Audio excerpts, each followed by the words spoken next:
다큐멘터리 역사를 찾아서 제420편 이방원 태종의 시대를 열다.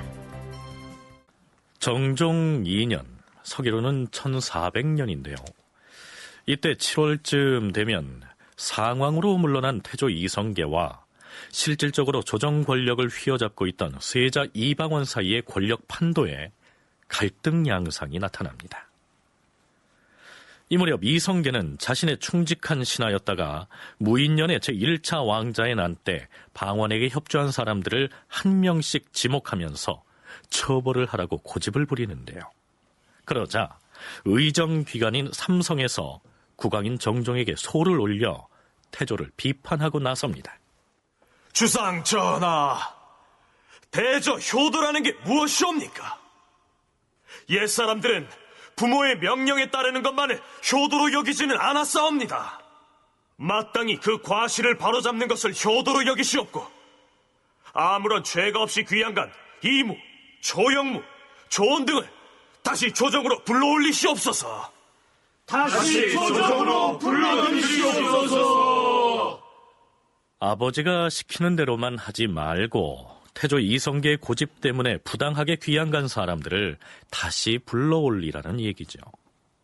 그러나 정종이나 이방원으로서는 아버지의 요구로 일단 귀양을 보낸 사람들을 마음대로 불러들일 수는 없는 처지였겠죠. 태조 이성계를 비판하는 상소는 줄을 잇습니다. 드디어 정종의 지시로 도승지가 상소문들을 지참하고 문무백관과 함께 이성계에게 갑니다. 담판을 하겠다는 것이었는데요. 그러자 태조 이성계는 더욱 분노합니다. 나라 사람들이 모두 과인을 그러다고 하니 내가 어떻게 여기 남아있을 수가 있겠는가? 나는 장차 나 가고 싶은 대로 가서 내 마음대로 살 것이다. 그 말씀을 거두어 주시옵소서. 상왕 전하, 거두어 주시옵소서. 상왕 전하. 드디어 태조 이성계는 백관이 몰려온 자리에서 성성린과 권근 등의 재상을 지목하면서 하고 싶은 말을 다 쏟아놓습니다. 내가 경들을 보고 나의 심사를 말하고 싶은 지 오래였다. 두 정승은 나와 동렬의 재상이고 그 나머지 재상은 모두 나의 휘하 사람들이니 내 집안일을 모두 잘 알 것이다. 과인이 1000명에 힘입어서 조선을 창시하고 즉위한 지 7년 만에 장자에게 왕위를 전하였으니 유감은 없다. 하지만 무인년에 피살된 내 어린 자식을 내가 어찌 생각하지 않겠는가? 하지만 모두 1000명으로 받아들인다. 내가 사랑하는 자식을 잃고 그 보위를 잃었기 때문에 사직의 안위를 돌보지 않았다고 생각하는가? 이성계에게 몰려간 문무백관은 물론 성성린과 권근 등의 대신들도 이성계가 쏟아내는 말에 아무런 대꾸도 하지 못합니다. 이성계는 조온, 조영무, 이천우, 이무 등을 자신이 왜 귀양 보내라 했는지 그 죄상을 다시 열거합니다. 조원이라는 자는 부모에게서 받은 것이라곤 몸뚱이 하나뿐이었다. 그가 입고 먹고 조정에 나와서 그 벼슬이 재상에 이르고 개국 공신이 된 것은 모두 내가 시켜준 것이다. 또한 조영무라는 자가 동북면 시위군에 발탁되어서 나중에 벼슬이 재상에 이르고 개국 공신의 반열에 참여하게 된 것도 내가 시켜준 것이다. 이 자들은 나에게 분골쇄신하더라도 그 은혜를 다 갚을 수 없을 것이다. 그런데 이 자들이 모두 소인배들인지라 무인년에 내가 몸이 편치 않았을 때 나를 헌신짝 버리듯 배반하였다. 조원과 이천우는 나를 지키던 수비군들을 거느리고 정사의 열에 참여하였고, 이무라는 자는 이쪽 저쪽을 염탐하다가 또한 정사의 대열에 참여하였다. 군신의 대의를 돌보지 않고 오직 이익만 추구하는 자들을 믿고 벼슬을 맡긴다면 조선의 사직이 장차 오래갈 수 있겠는가? 여기에서 이성계가 조영무 등이 자신을 등지고 나가서 정사의 대열에 참여했다라고 했는데요. 이는 곧 이방원이 일으킨 제1차 왕자의 난을 일컫습니다. 이때 이방원을 도와서 공신 책봉을 받은 사람들을 정사공신이라고 얘기하죠. 나라 사람들이 모두 나를 보고 보위를 잃고 사랑하는 자식이 죽은 한 때문에 정사공신을 미워한다고 하지만 지금 내가 적장자에게 왕위를 이미 넘겼군. 또 방언을 세자로 삼았으니 어찌 여한이 있겠는가? 내가 왕위를 넘기지 않았으면 장차 나를 죽이고 국왕자리를 빼앗았을 거다니까. 다만 사직의 만세 계책을 염려하는 뜻에서 조영무나 이무 등을 벌주자고 한 것이니 그 자들을 석방하는 일 같은 것은 나한테 와서 따질 일이 아니다. 너희 임금에게 달려있으니 거기 가서 이야기하라. 자, 이 당시 태조 이성계의 심리 상태가 어떠했는지를 대충 짐작할 만하지 않습니까? 시간을 석 달쯤 건너뛰어서 정종 2년 10월로 가보죠. 상황이 정릉에 이르러 법석을 베풀고서 옷을 벗어서 부처에게 시사하였다. 장차 대산과 낙산으로 거둥하려 하니 나라 사람들이 가는 곳을 알지 못하였다. 이성계가 신덕 왕후의 무덤인 정릉에 가서 법석을 베풀고 강원도의 오대산과 낙산으로 가겠다고 했다는 얘기입니다. 그러자 정종에게 다시 상소가 올라옵니다. 주상 전하, 상왕 전하께서 지금 불사를 위하여 멀리 외방으로 행차를 하신다 하니 이는 바람직하지 않사옵니다. 임금의 아버지 되시는 분이 예정이 없이 마음대로 출입을 하시니 나라 사람들이 가시는 곳을 알지 못하옵니다. 이는 나라를 통치하고 백성을 사랑하는 도가 아니옵니다. 청하건대 상왕 전하께 재상을 보내시어서 어간을 되돌리도록 청하시옵소서. 임금이 말하였다.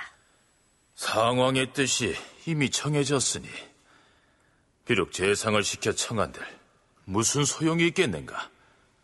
이 무렵 태조 이성계는 아무런 통보도 없이 가고 싶은 대로 마음대로 행차를 했고 정종도 더 이상 말릴 엄두를 내지 못한 것 같습니다. 그런데 태조 이성계가 도성을 떠나 있던 바로 그 시기 역사적인 일이 벌어집니다. 왕조실록에는 앞뒤 설명 없이 그 일을 이렇게만 기록하고 있습니다. 정종 2년 11월 11일 임금이 왕세자에게 선위하였다. 정종이 동생 방원에게 왕위를 물려줬다는 얘기입니다. 이 기사 바로 직전에는 정종이 평상시와 다름없이 정사를 처리한 것으로 나와 있어서 사전에 왕위를 세자인 방원에게 넘기는 문제를 두고 의논을 한 흔적은 보이지 않았습니다. 그런데 연구자들은 이방원이 이때쯤 정종으로부터 왕위를 넘겨받는 것이 이미 예정이 돼 있었다고 얘기합니다. 대전대 장지연 교수와 서울대 규장각 강문식 학예사의 얘기를 차례로 들어보시죠. 저는 어느 정도는 예정이 돼 있었다고 생각이 드는데요. 일단은 9월경 정도면 이제 사병 혁파도 다 마무리가 되고 시위패로 가 있었던 것까지도 다 혁파가 됐고, 그리고 이제 어떤 불만 세력들 이렇게 내쫓았던 것도 이제 돌아오게 하고, 뭐 이래서 이제 어느 정도 이렇게 권력의 정지 작업은 이제 대부분 됐고요. 그리고 이제 10월경쯤에 보면은 명에서도 이제 그 연왕이 이렇게 정변을 일으키는 그런 것들이 이제 있는데요.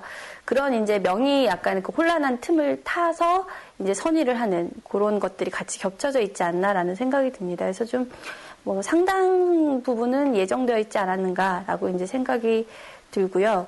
정종이 현실적으로 실권이 없는 왕이었고, 그건 본인이 누구보다도 가장 잘 알고 있는, 그러니까 본인 스스로도 왕에 대한 욕심도 없었고, 지금 뭐 과도기진 상황에서 왕이 됐지만 오래가지 않을 거라고 생각을 했던 것으로 보이고요. 그다음에 태조와 방원 사이에서 굉장히 난처한 일을 겪고 있는데 이런 것도 빨리 벗고 싶은 그런 것들이 있었고, 그다음에 또 이방원의 입장에서도 형을 앞세워서 일단은 명분을 쌓아놓은 상태에서 이제 뭐 사병혁파라든가 이러한 여러 가지 사전 정리 작업을 해놨기 때문에 식권 스스로 왕이 올라도 뭐 명분상으로나 당시 정치적인 역학관계로나 꺼릴 게 없는 그런 상황이었다는 거죠. 그래서 그런 것들이 이제 복합적으로 정리가 되면서 이 시기에 이제 전격적인 선의가 이루어진 것이 아닌가.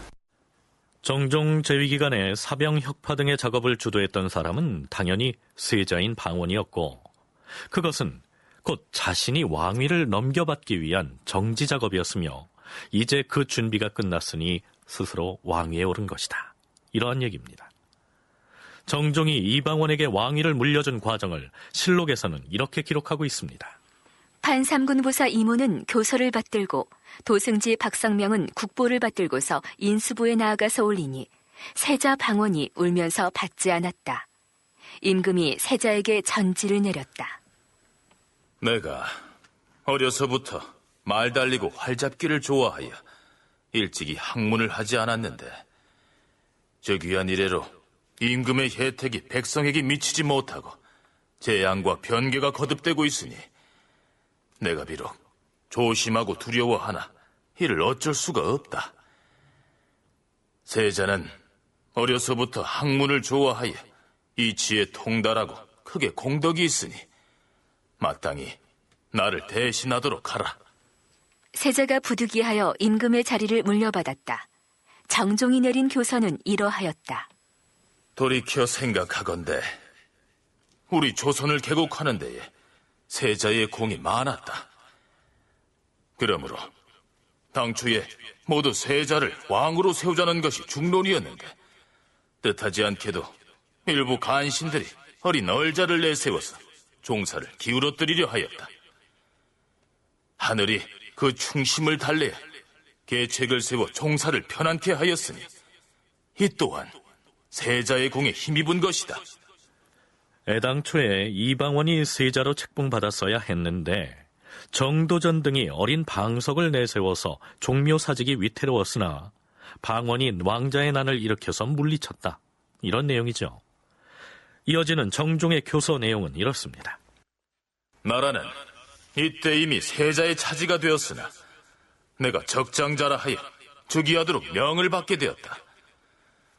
내가 사양하였지만 받아들여지지 않았어. 하는 수 없이 정사를 맡은 지 지금 3년이 되었다.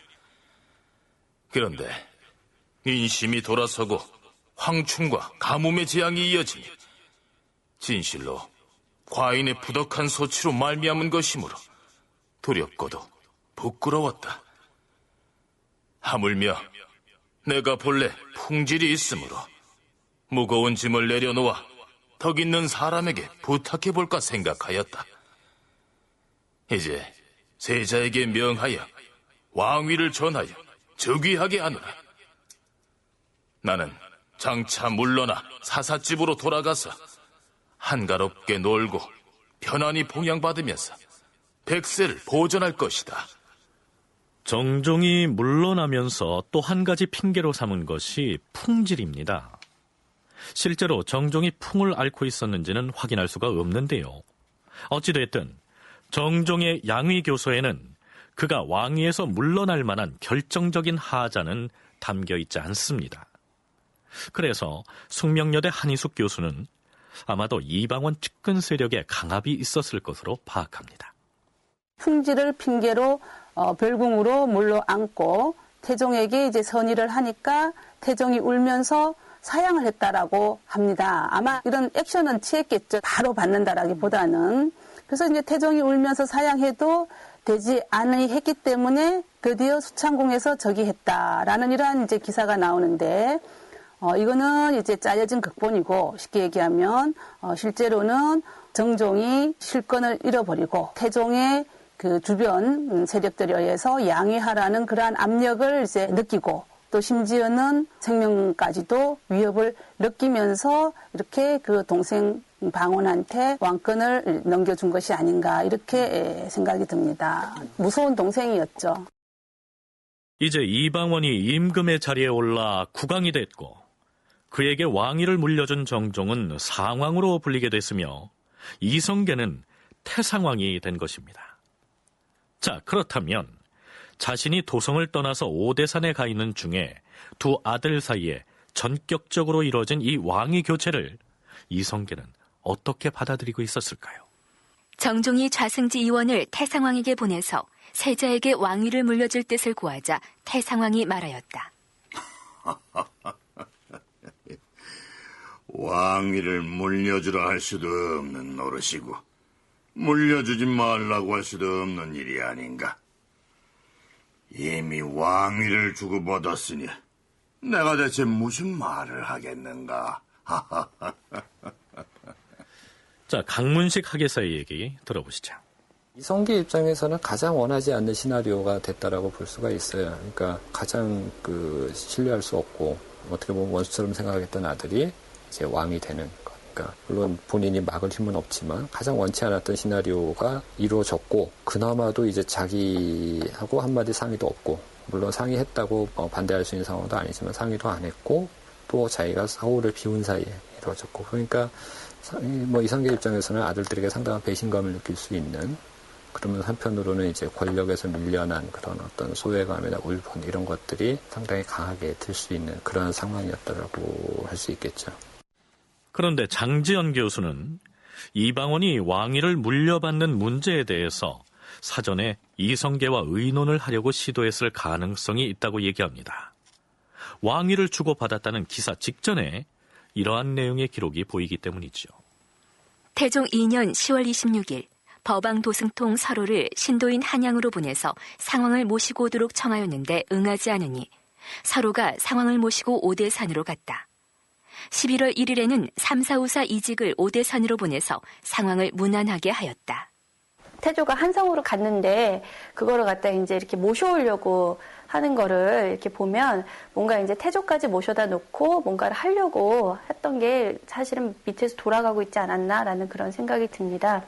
근데 이제 태조 같은 경우에는 거기서 이제 한성에 있다가 다시 개성으로 오십시오라고 부르러 왔는데 그걸 안 듣고 그냥 오대산으로 가버리죠. 사실은 더 멀리 가버리죠. 그래서 아예 자리를 피해버리죠. 그래서 그런 것들을 보면은 요 무렵에 이렇게 선의를 하려고 하는 것들은 어느 정도 그러니까 정확하게 날짜까지 박지는 않았더라도 하려고 하는 것은 준비를 하고 있었고 기본적인 9월까지 어떤 일단의 권력 정지 작업이 마무리가 되고 10월에 이제 명예 그런 정세도 혼란한 틈을 타서 그런 부분들을 타서 이제 하려던 게 준비가 되어 있지 않나라는 생각이 듭니다.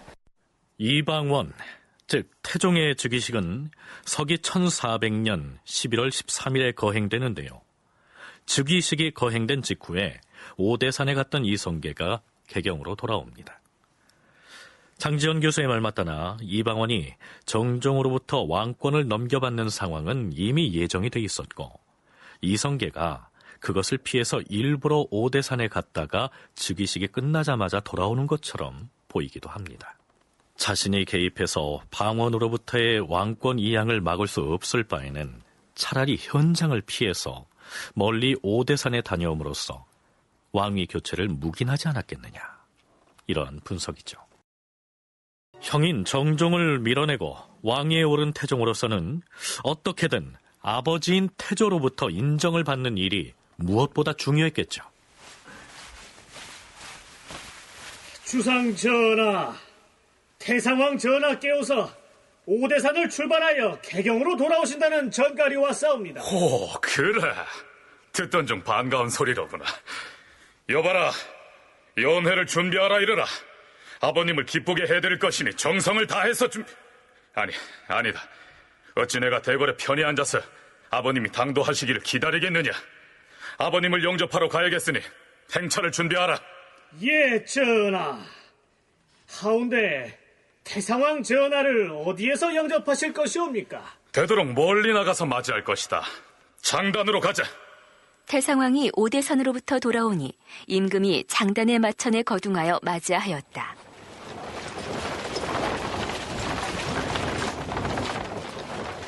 어가가 도착하니 임금이 악차에 나가 배웠다. 이방원이 개성의 대궐을 출발해서 경기도 장단까지 마중 나가 영접했다는 얘기입니다. 즉 야외에 미리 쳐놓은 장막에서 연회가 벌어집니다.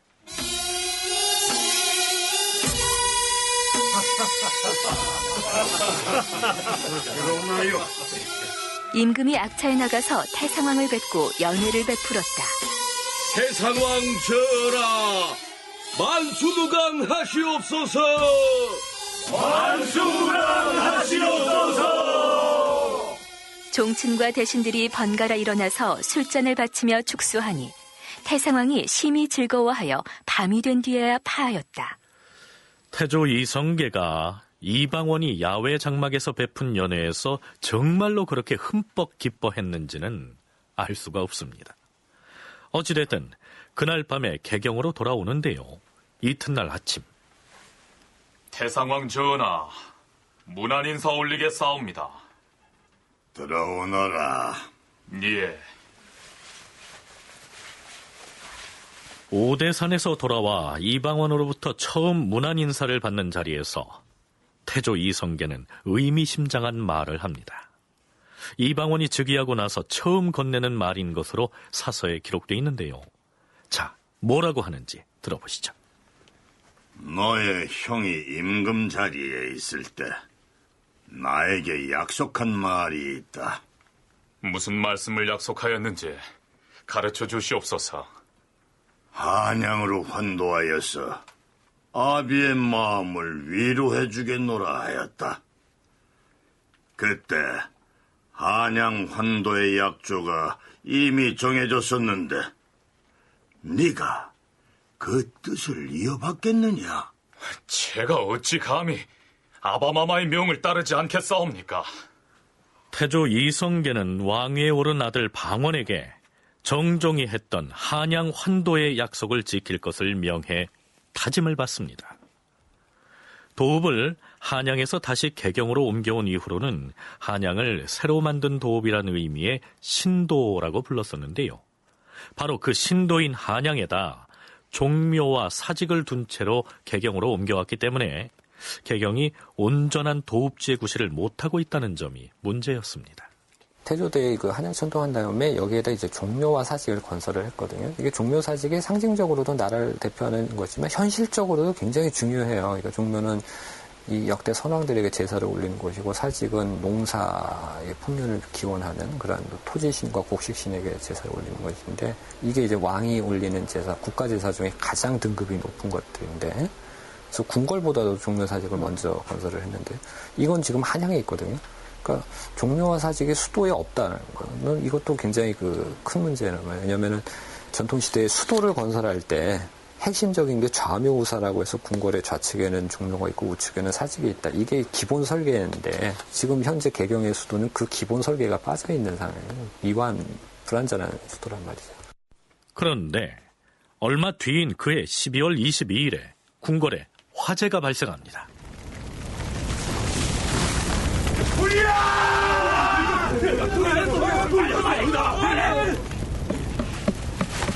주상 전하, 궐레에 화재가 발생하였사옵니다. 뭐라? 어디서 불이 났느냐? 수창궁이 불타고 있사옵니다. 허허, 다른 것도 아니고 어쩌다 수창궁에서 불이 났단 말이냐? 사약이 실화를 한 것 같사옵니다. 이런 대전에까지 불길이 번지고 있으니 어찌하면 좋단 말이냐? 궁궐은 구제할 방법이 없겠구나. 사람이나 상하지 말게 하라. 불이 난 수창궁은 여말선초에 정전으로 사용하던 궁궐로서 태조 이성계를 비롯해서 태종 이방원도 바로 그 수창궁에서 즉위식을 치렀을 정도로 아주 중요한 곳이었습니다. 앞에서 사약의 실수로 불이 났다라고 했는데요. 이 사약이란 대전 및 각 대궐문의 열쇠를 관리하던 관리를 일컫습니다. 수창궁에 화재가 발생하자 자연스럽게 한양 환도에 대한 논의가 이루어지죠. 불행하게도 화재가 있었으니 경들은 서운관의 비밀 도적을 상고하여 천도에 관한 문제를 의논한 뒤 과인에게 아뢰도록 하라. 서운관에 보관해둔 비밀 서책을 꺼내서 천도 문제를 의논해 보라는 얘기입니다.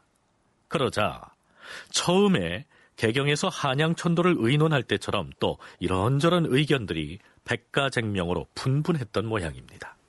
전하, 도읍을 옮기려면 한양이 아니라 마땅히 무학으로 옮겨야 할 것이옵니다. 이렇게 주장하고 나선 이는 하륜이었습니다. 무학은 지금의 서울 신촌 일대를 말하는데요. 특이하게도 하륜은 한양 천도를 처음 논할 때에도 홀로 무학이 명당이다 이렇게 주장했던 인물이죠.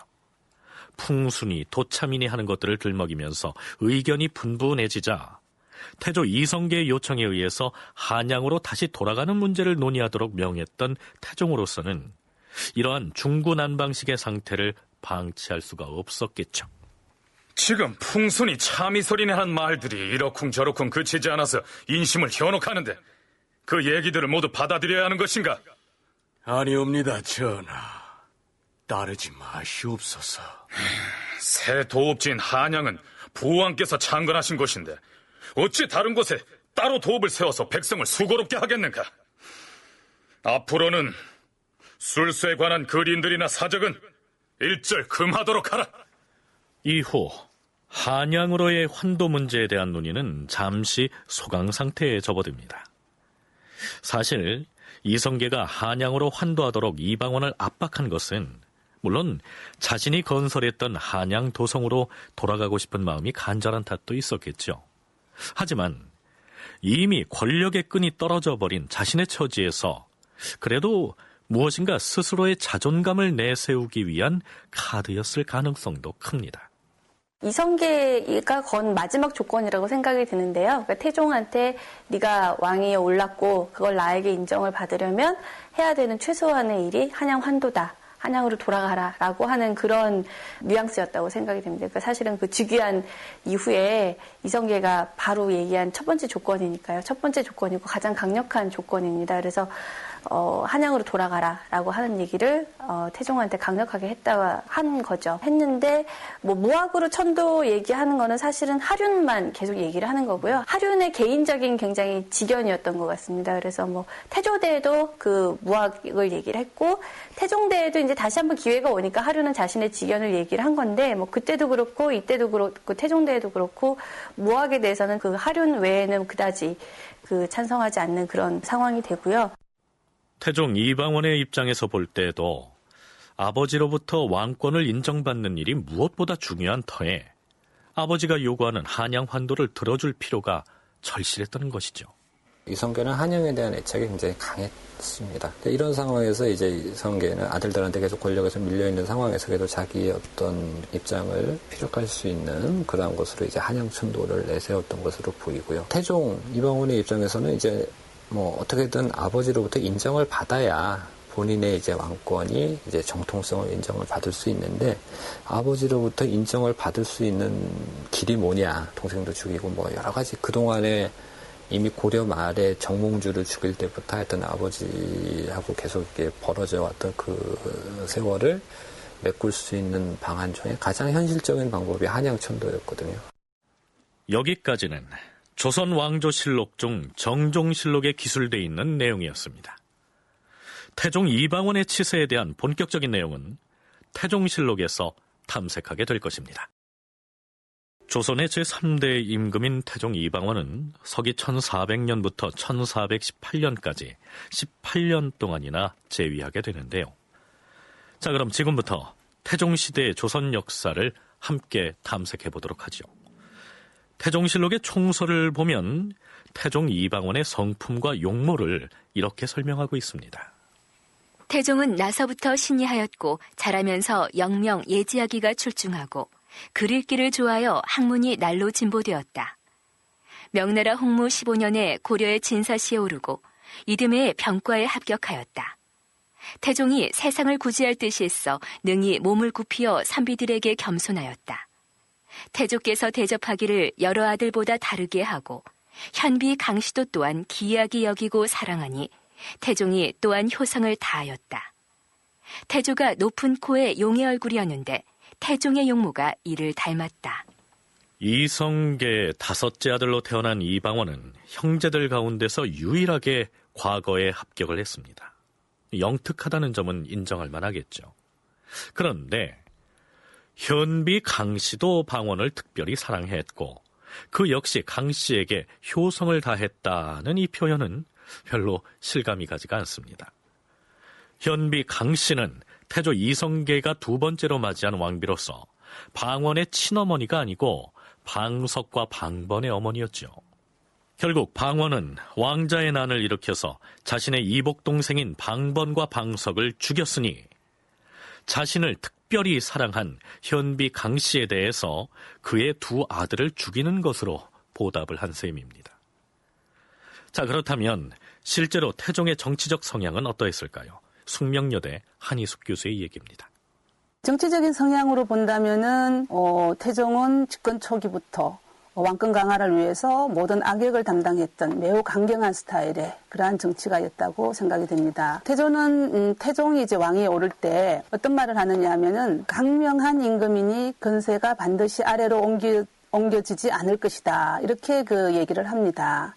이것은 뭐냐 하면은 이제 권력을 나누어 가지지 않을 아주 강한 임금이다라는 그러한 뜻을 내포한 것이 아닌가 이렇게 생각이 되고요. 이러한 부분은 아마 태종이 즉위하기 이전에 이미 1차, 2차의 왕자의 난을 통해서 자신의 이복 동생과 또 형을 제거하는 그러한 측면에서도 권력을 절대 나누어 가지지 않겠다라는 의지가 있었던 그런 측면으로 생각이 됩니다.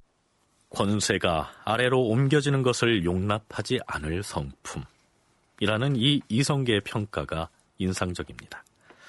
태종 이방원 하면 선주교에서 정몽주를 죽이고 조선왕조 개창의 최대 공신이었던 정도전을 죽이고 왕권 획득을 위해서 두 동생마저 죽인 데서 알 수 있듯이 이 목적을 위해서는 수단 방법을 가리지 않는 무자비한 인물로 알려져 있는데요.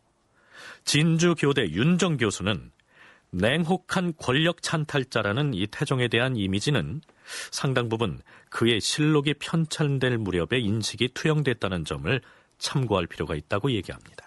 사실은 태종 이방원은 그 무장 가문의 후예이자 특히 문과 급제자로서 대개의 경우 그를 칭송하는 이미지는 문무를 겸전하고 있다라는 것입니다. 그래서 조선 건국을 둘러싼 정몽주와의 그 하여가나 단신가의 일화에서처럼 냉혹한 권력 찬탈자로서의 이미지가 부각되지만 이런 것은 사실은 그것은 조선 후기의 인식에 가깝고요. 실제는 그는 벼락 출세하고 있었던 이성계의 아들이자 또 고려에서 문과급제를 해서 정상적인 신료로서의 가정을 겪고 있던 사람으로서 아버지가 왕위에 오른 뒤에 점진적으로 권력에 가까이 가면서 국왕으로서의 모습으로 성장해 갑니다. 태종 원년 2월 2일 주상 전하, 사헌부에서 소가 올라왔사옵니다. 무슨 내용인가? 검교 참찬 문화부사 김인귀 등 26명을 외방에 안치하라는 상소이옵니다. 알고 있으니 두고 물러가도록 하라. 예, 주상 전하. 그 상소문의 대략은 이렇습니다. 여기에서 거론한 상황은 태종에게 왕위를 넘기고 물러난 정종을 일컫죠. 주상 전하, 상왕 전하께서 천성이 효성스럽고 우애가 깊어서 사직의 장구한 계책을 생각하시어서 전하를 세자로 삼아 나라의 근본을 정하시었사옵니다. 본래 작은 지병이 있으시어서 드디어 전하께 선의하시었고 전하께서 왕위를 이어받으셨사오니 일국의 신민이 기뻐하고 경사롭게 여기지 않는 이가 없사옵니다. 그런데 상왕의 구신들인 정남진을 비롯하여 상소문에는 상왕의 구신, 즉 정종의 옛 신하들 31명의 이름을 나열하고 있습니다. 그리고 맨 뒤에 이렇게 쓰고 있죠. 이 자들은 대체에 어두워서 사의를 따르고 속으로 분한을 품어서 말을 만들어 이간하오니 신등은 생각건대 천지의 변개가 또한 이것으로 연유됨인가 하옵니다. 자고로 이를 만들어내는 것이 대개 무례배로 말미암으니 원컨대 전하께서는 이들의 직첩을 거두시고 먼 지방에 귀양 보내어 반란의 싹을 사전에 막으시옵소서. 이 31명은 세상 돌아가는 사정에 어두워서 국가 대사를 그르쳤을 뿐만 아니라 속으로 원한과 분노를 품고 있으면서 사람들을 이간질하니 이들을 그냥 두면 반란의 씨앗이 될 것이다. 그러니 귀양을 보내라. 이런 내용입니다. 아마도 정종을 따르던 신료들이 태종이 그를 밀어내고 왕위를 차지하자 저항을 했던 것이 아닌가 여겨집니다. 이때 등장하는 그 김인기랑 26명이라고 하는 사람은 아마 정종의 가장 측근 세력이었다고 생각이 듭니다. 그렇기 때문에 이제 이들은 정종이 그 태종한테 왕위를 물려주고 물러나는 것에 대해서 불만이 있었던 것이죠. 왜냐하면 자신들도 권력을 내놔야 되는 그런 측면이 있기 때문에 잘 아시다시피 이제 정종은 이방원이 일으킨 1차 왕자의 난의 결과로 왕위에 올라간 사람입니다. 그러니까 자기 스스로 왕위에 올라갔다기보다는 동생 이방원의 힘에 의해서 왕위에 올라갔던 그러한 사람이고 그 결과 이제 결국 동생한테 빚을 많이 졌다라는 거죠.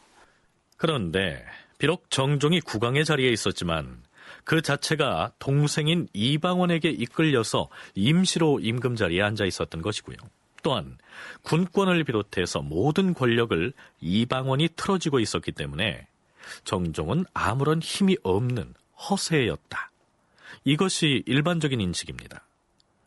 이방원은 임금의 자리까지 차지한 마당에 정종을 따르던 사람들을 왜 굳이 외방으로 내쳐야 했을까요? 윤정 교수는 그 배경을 이렇게 설명하고 있습니다. 1차 왕자의 난이 나는 당시에 정종 자체가 중군 절제사였던 걸로 봤을 때 군권의 실권을 장악하고 있는 것과 이성계의 군권과 무관하지 않았다는 점에서 태종의 역할이 제1차 왕자의 난 당시에부터 굉장히 지금 실록에 써진 것처럼 일관되게 형을 올렸다가 형을 쫓아낸 거라고 볼 수는 없지 않을까, 과장돼 있지 않을까 최소한. 그렇다면 2차 왕자의 난으로 태종이 즉위한 이후에는 형의 세력들을 정리하고 다시 자기의 세력들을 부식시키는 작업들이 필요했을 것이고 아까의 기사는 구왕 세력들을 제거한다는 논리는 당연히 정종이 갖고 있었던 정치적 기반을 허물어뜨리는 과정이라고 이해하는 것이 정당하지 않을까 생각합니다. 정종은 우리가 생각하는 것처럼 아무런 세력을 거느리지 못한 허세가 아니었다는 분석이지요. 하기야 아버지인 태조 이성계가 고려시대 무장으로 활동할 때 정종이 늘 함께 전장에 나갔다는 사실을 상기하면 나름 세력을 갖추고 있었을 것으로 보입니다. 그래서 태종이 즉위한 직후에 태종의 측근 신료들 사이에서 이런 논의가 있었겠죠.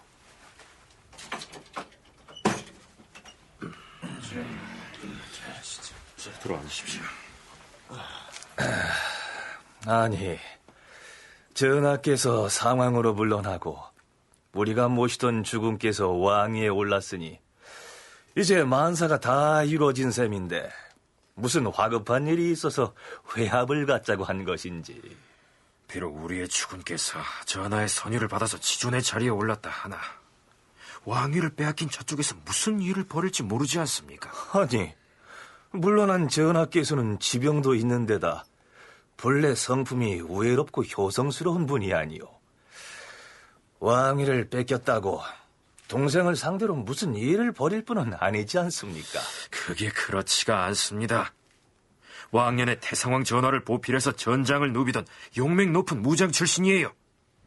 그리고 물러난 전하께서는 사사집으로 돌아가서 여생을 즐기며 보내겠다 했지만 주변 사람들은 다른 생각을 얼마든지 할 수 있는 것 아닙니까? 그러면 어찌하면 좋겠습니까? 자, 전왕을 따르던 관리들의 명단을 작성해서 가지고 왔습니다. 오, 그래요? 몇 명이나요? 31명입니다. 이 자들을 어떻게 하게요? 전하께 상소문을 올려서 이 자들을 먼 곳으로 귀양 보내시게 해야죠. 새로 즉위하신 우리 주군께는 이미 언지를 들여놨습니다. 그렇다고 임금인 태종으로서는 상소문에 적힌 31명 모두에게 벌을 내릴 필요는 없었겠죠. 태종의 결정은 이렇습니다. 중남진, 조진, 노필, 지청, 이지실 등 5명은 더 이상 죄를 논하지 말고 김인기 등 나머지 26명은 외방에 안치하도록 하라. 이렇게 해서 상황으로 물러난 정종을 확실하게 무력화시키는 작업을 마무리합니다. 이제는 왕위에 오른 이방원이 조정신료들의 충성을 다짐받고 한 묶음으로 결속시키는 작업을 할 필요가 있겠죠. 참고로 지금의 청와대 본관 자리에는 조선시대의 공신들이 회맹의식을 진행하던 회맹단이 있습니다.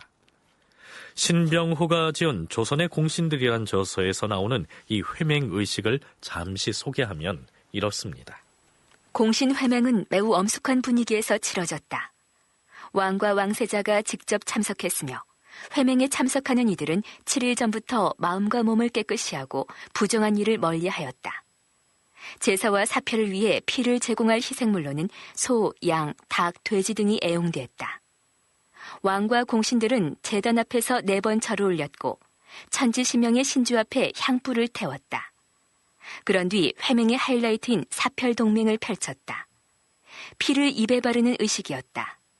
뒤를 이어 맹서문을 읽었다. 이들은 자연스레 혈맹이 되었다. 의식에는 공신의 자식들까지 동원되었는데 이들은 대대손손 임금을 배신한다면 천지신명의 처벌을 감수하겠다는 것을 맹세했던 것이다. 그런데 태종이 즉위했을 때에는 도읍을 개성으로 옮겨가 있는 상황이었기 때문에 그 장소가 경복궁 옆에 회맹단이 아니었겠죠.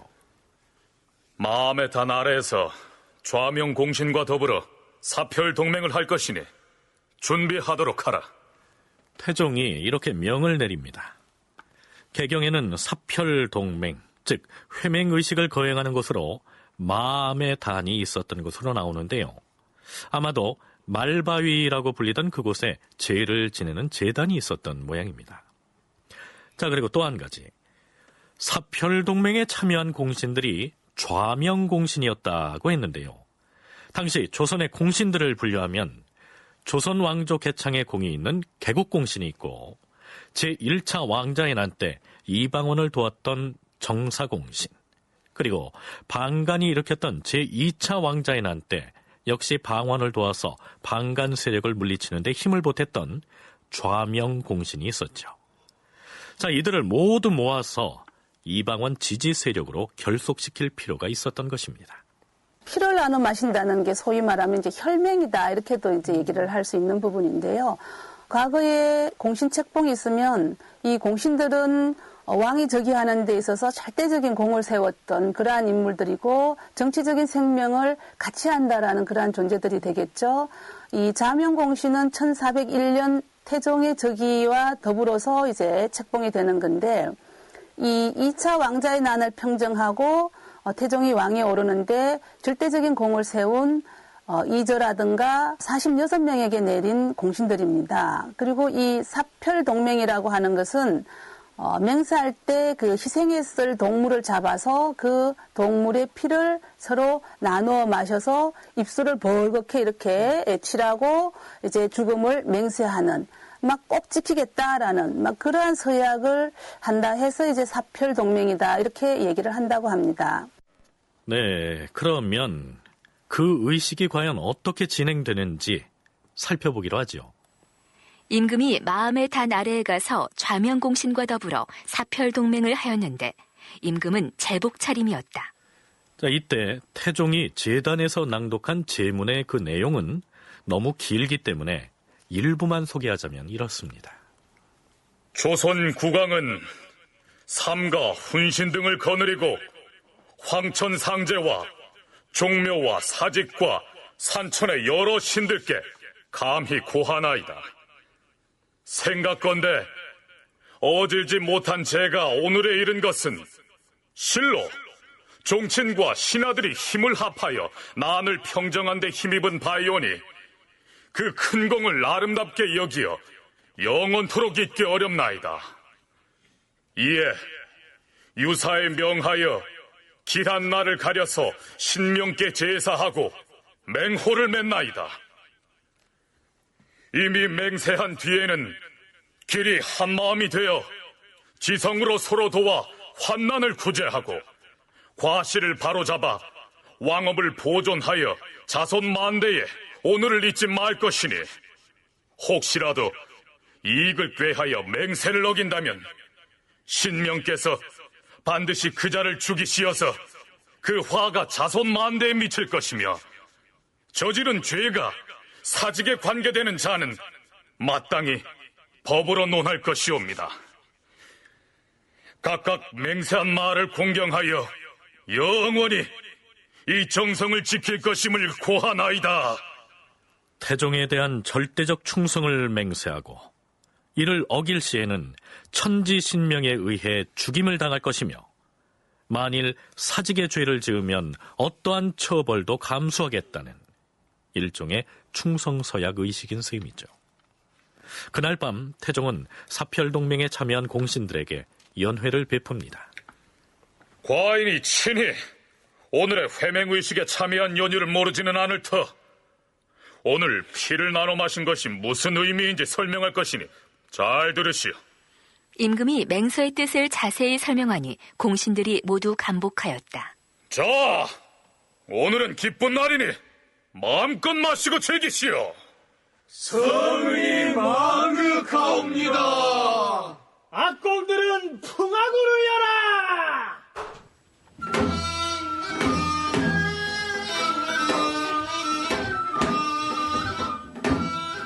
총체 서익이 술이 취하여 춤을 추니 임금이 웃으며 말했다. 저기 춤추는 서익을 보라. 한나라 고조를 도와서 공을 세운 본쾌의 춤이라고 해야 하지 않겠는가? 임금은 조박에게 명하여 시를 짓게 하였다. 성성린이 어머니 상중이어서 어명을 받고 상복 차림으로 늦게 도착하였는데 만면에 기쁜 빛이 감돌았다. 임금이 말했다. 오늘 우리가 피를 나눠 마시면서 맹세를 하였는데 공신들이 맹세문을 일일이 다 외울 수는 없지 않겠는가? 공신도감에서는 맹세문을 전사하여 공신들 모두에게 한 부씩 나누어 주도록 하라. 사별동맹을 통해 태종은 신료들에 대해 확실한 충성서약을 받아둔 것입니다. 2차 왕자의 난이 끝나고 태종의 즉위가 끝난 다음에 할 수 있는 행사는 그 공신들이 다 모여서 자신들이 운명 공동체이고 그렇게 하다는 의식을 하는, 특히 사별의식이라는 건 희생의 피를 같이 마셔가면서 같은 의식이다라는 정서를 공감하는 것이고요. 이것은 조선 후기까지 굉장히 공신 회맹이라는 형태로 공신의 적장자들까지 참여하는 형태로 조선 국가 원로에 대한 배려, 그다음에 지금 현실적으로 보면 그 국가보훈처 같이 굉장히 중요한 의식으로 존재하는 겁니다. 특히 태종 같은 경우는 제2차의 왕자의 난을 일으켜서 형의 것을 가져왔기 때문에 공신들과의 그런 협조라는 것은 더 중요했을 것 같고 그런 의식을 원년에 실시한 거겠죠. 자, 이제부터는 고려 말부터 조선의 건국 과정, 그리고 그 이후까지 문제거리가 되어온 노비 문제를 짚어보도록 하겠습니다. 가령 토지제도의 경우에는 예전의 전적, 즉 토지대장을 불태우고 과전법이라는 새로운 토지제도를 시행함으로써 개혁 작업을 진행할 수가 있었는데요. 이 노예는 그 대상이 살아있는 사람이고 또 노비가 된 경로가 다양하기 때문에 제도를 정비하기가 쉬운 일이 아니었습니다. 주상 전하, 노비 문제를 바꾸지 않으면 나라가 바로 설 수 없을 것이옵니다. 노비 변정도감을 만들어서 암량 위천이 된 노비는 양인으로 전환하고 부당하게 개인 소유로 된 공노비는 다시 제자리로 돌려야 할 것이옵니다. 고려에서 조선으로 국가체제가 전환되면서 고려시대의 노비제도를 정비하지 않으면 안 됐던 것이죠. 국가가 이제 백성들을 직접적으로 통제하는, 그리고 양민을 많이 확보하는 이런 체제로 나아감에 있어서 기존의 암양 위천이 돼 있다든지 아니면 노비로 떨어져 있다든지 하는 다양한 백성들을 어떻게 양인으로도 만들고 혹은 공노비로도 확보하고 또 그들 가운데 쟁송이 벌어져 있는 거를 어디까지 관여할 것인가. 이게 국가라는 것이 어쨌든 양인을 확보하고 공노비를 확보하려면 소유권 자체를 건드리게 되니까 소유권 자체를 건드렸을 때 개인과 개인 간의 쟁송도 끊임없이 확산되게 돼 있는 양상이지 않은가. 여기에서 암양위천이란 양민을 억압해서 강제로 천인, 즉 노비로 만들어버린 경우를 말합니다. 산노비의 경우에는 개인 재산이기 때문에 나라에 세금을 내지 않지요. 그런데 부당하게 노비가 된 그 사람을 양인으로 돌려놓으면 나라의 조세의 의무를 지기 때문에 국가를 위해서는 절대로 필요한 일이 아니겠습니까? 그렇게 노비들을 심사하고 판별해서 처리하는 임시기구가 바로 노비 변정도감이었던 것입니다. 자, 그런데 무엇이 문제였을까요? 이번에 변정도감에서 내가 데리고 있는 노비를 변정하였는데 이는 오결이니 다시 판결해 주시오. 우리 집 노비에 대한 변정도 심히 잘못됐소이다. 어찌해서 대대로 우리 집안에서 부려온 노비를 공노비로 바치라는 것이오? 이는 오결이오. 나는 함양위천하여 노비를 소유한 일이 결단코 없소이다. 이처럼 변정도감에서 내린 판정이 잘못됐다, 즉 오결이라고 주장하는 사례가 빈발하자 조정에서도 골치를 앓게 된 것입니다. 하지만 국가에서도 도처에서 올라오는 오결 주장을 순순히 수용할 수는 없었겠죠. 공노비 같은 경우에는 국가의 소유이고 산노비 같은 경우에는 개인의 재산이고 또 그 외에 사원 같은 경우 절에서 소유한 노비는 절의 재산이 되고 이와 같이 노비라고 하는 것은 소속된 주인의 재산인데 고려 말 조선 초에는 보면은 양인들이 노비화된 경우가 굉장히 많습니다. 고려 말에 건문세족이라고 하는 사람들이 그 자신의 재산을 늘리기 위해서 땅을 빼앗거나 또 노비를 빼앗고 또는 양인을 노비로 만들면서 자기의 재산을 많이 늘려왔기 때문에 새로운 왕조, 조선 왕조는 그러한 사실을 다시 정리를 해서 양인을 확대시켜야 국가의 세금이 늘어나게 되고 부국해지는 그런 문제를 안고 있게 되는 거죠.